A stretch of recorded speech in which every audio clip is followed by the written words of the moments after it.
하나님의 말씀 지혜와 키가 자라는 삶이라는 제목을 가지고 누가복음 2장 52절을 함께 봉독하겠습니다.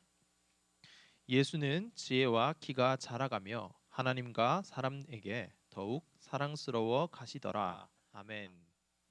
네, 오늘 본문의 바로 앞을 보시면 예수님의 어린 시절이 나옵니다. 부모님과 함께 예루살렘으로 가는 장면이죠. 유대인들은 그들의 3대 명절인 유월절, 오순절, 초막절이 되면 예루살렘으로 올라가야 했습니다.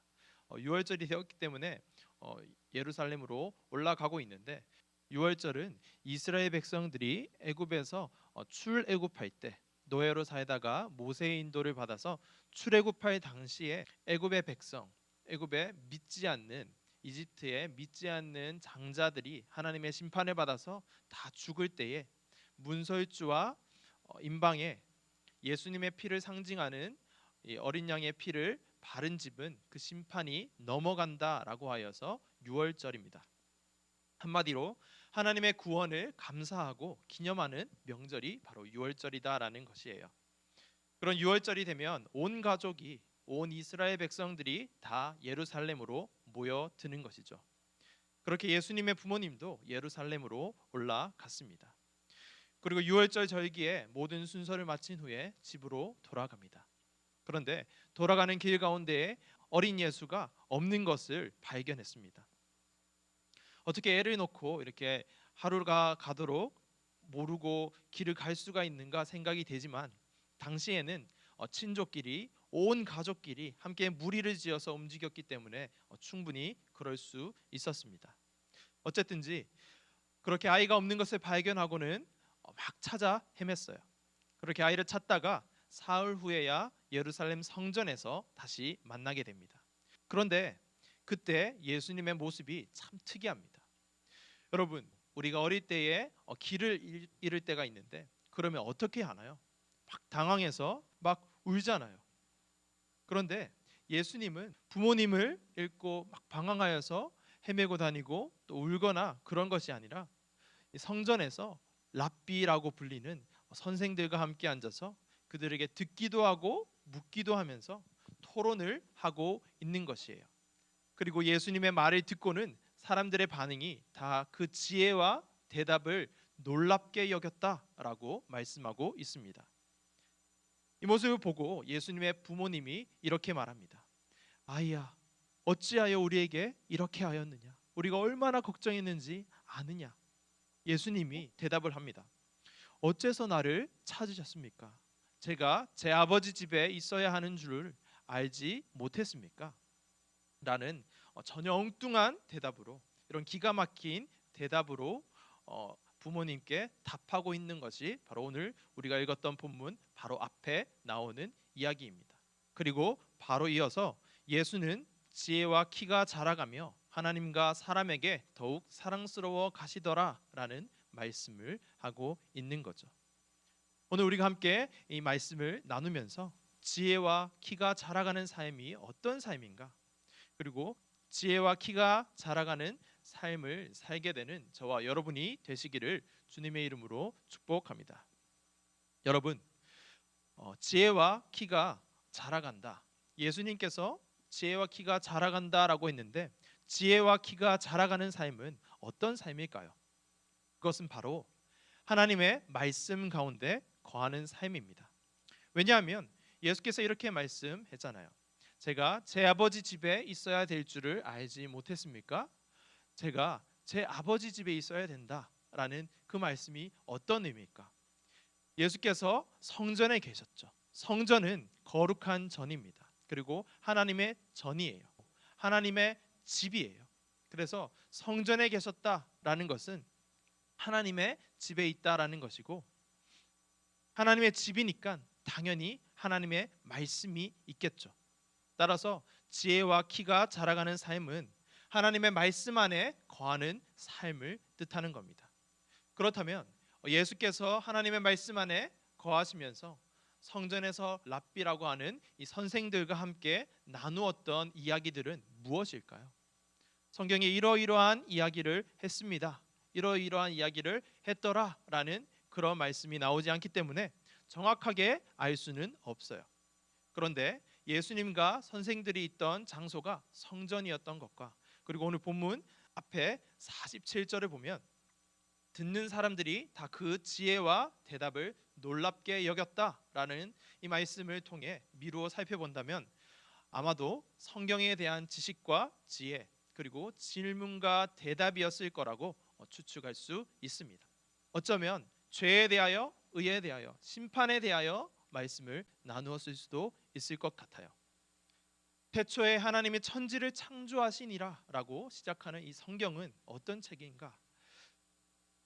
아담의 원죄, 선악을 알게 하는 나무의 열매를 따먹은 이후에 오고 오는 모든 사람들은 다 뭐다? 죄인이다라는 것을 말씀해 주고 있는 책이 바로 성경입니다. 그리고 그 죄인들은 죄로 인해서 죽음이라는 결과를 얻게 되었는데, 그 죽음에서 예수님을 믿는 자들은 구원을 받게 된다. 그리고 예수님을 믿는 자들의 의가 되신 예수님에 대해서 말씀하는 책이 바로 성경이기 때문이죠. 그리고 부활하시고 하늘로 오르신 예수께서 이렇게 말씀하셨어요. 내가 이 땅에 다시 올 거다. 그리고 그때는 이 땅의 마지막 심판이 임할 거다라고 하는 진리를 전하는 책이 성경이기 때문에 그렇습니다. 어쨌든지 본문은 그렇게 선생들과 함께 성전에서 머물러 있던 예수께서 지혜와 키가 자라갔다라고 말씀하고 있습니다. 여러분, 키는 밥을 잘 먹고 잠을 잘 자고 시간이 지나면 이제 성장을 하면서 키가 자라는 것 같은데, 지혜는 어떻게 하면 자랄까요? 지혜는 시간이 그냥 간다고 해서 자라는 것이 아닙니다. 책을 많이 보면 지식과 지혜가 자라나긴 합니다. 공부를 많이 하면 물론 자랍니다. 그러나 지식의 근본은 하나님을 경외하는 것이다. 지혜와 훈계를 알게 한다라고 하는 잠언 말씀을 생각해 본다면, 하나님의 말씀을 보고 듣고 읽어야지 지혜와 지식이 자라납니다. 하나님의 말씀을 읽는 것은, 하나님 말씀 가운데 거하는 것은 진짜 너무너무 중요합니다. 여러분, 우리 고등부는 모태신앙이 대부분이죠. 아닌 친구들도 있지만 모태신앙이 많아요. 그런데 저는 모태신앙이 아닙니다. 대학교 1학년 때 처음 교회에서 예배를 드렸으니까요. 그런 저에게는 기독교 문화 자체가 너무나도 생소하게 느껴졌습니다. 당연히 말씀은 1도 몰랐고요. 그런데 그런 저에게 하나님께서 찾아오셨고 은혜를 베풀어 주셨습니다. 그리고 군대를 제대한 이후에 이제는 정말 똑바로 신앙생활을 해야겠다, 진지하게 신앙생활을 해봐야겠다라는 생각을 했습니다. 매일매일 반복되는 일상이 너무 지겹고 의미가 없이 느껴졌기 때문이죠. 그런 생각을 주시는 그 시점부터 하나님께서 저에게 많은 만남의 축복을 허락하셨어요. 저에게 좋은 친구들을 많이 붙여주기 시작하시고, 많은 친구들을 통해서, 그 친구들을 통해서 하나님의 말씀에 대해서 탐구하게 되었어요. 그 친구들을 통해 제가 설교를 들을 때 이해가 안 되었던 부분, 그리고 말씀을 혼자 읽어보겠다고 읽었는데 혼자서는 도무지 이해가 안 되었던 부분들에 대해서 막 질문을 했습니다. 그 질문을 할 때 그 내용들을 많이 깨닫게 되었어요. 바로 이 사진처럼 제가 어떻게 했냐면, 지하철 막차를 타기까지 이 친구들과 함께 질문하고 답하고, 또 찜질방에서 새벽 늦게까지 하나님의 말씀을 나누고 하나님을 나누는 그런 시간을 많이 가졌습니다. 정말로 감사하고 귀중한 시간이에요. 지금도 세겹줄에 믿음의 동력자로 지내고 있는 이 친구들과 함께 했던, 듣기도 하고 묻기도 했던 시간인 것이죠. 그렇게 하나님의 말씀을 읽고 듣고 하나님 말씀 가운데 거하는 것은 너무너무 중요합니다. 저에게 이 시기가 있었기 때문에 지금 제가 있다라고 해도 과언이 아니에요. 이 시간들이 있었기 때문에 하나님에 대한 지혜와 키가 자라났다라고 해도 과언이 아니다라는 말씀입니다. 물론 아직도 많이 부족하지만 말이죠. 그런데 말이에요, 오늘 본문을 보시면 예수님께서 지혜와 키가 자라갔다라고 말씀을 하고 있는데, 우리가 알기로 예수님은 비록 아이였지만 하나님 아닌가요? 하나님이 자라갔다라고 하는 말은 무엇인가 뭔가 부족한 점이 있어서 뭔가 배워야 하고 지혜가 부족하거나 지식이 부족하거나 키가 부족해서 뭔가 자라야 한다라는 말로 들립니다.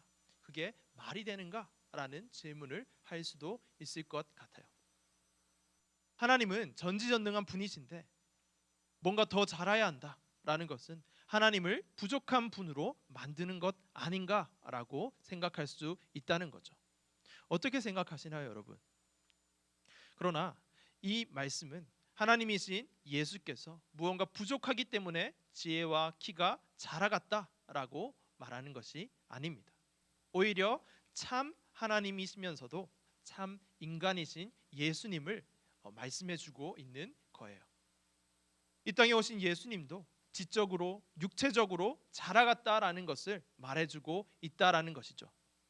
그래서 예수님의 지혜와 키가 자라갔다라는 것은 예수님의 부족을 의미하는 것이 아니라 그때 그 나이 12살 되었는데 이 12살에 해당하는 지혜와 키로 자라고 있는 모습, 12살의 예수님 그 모습 그대로가 100점이다라는 말씀을 하고 있는 거예요.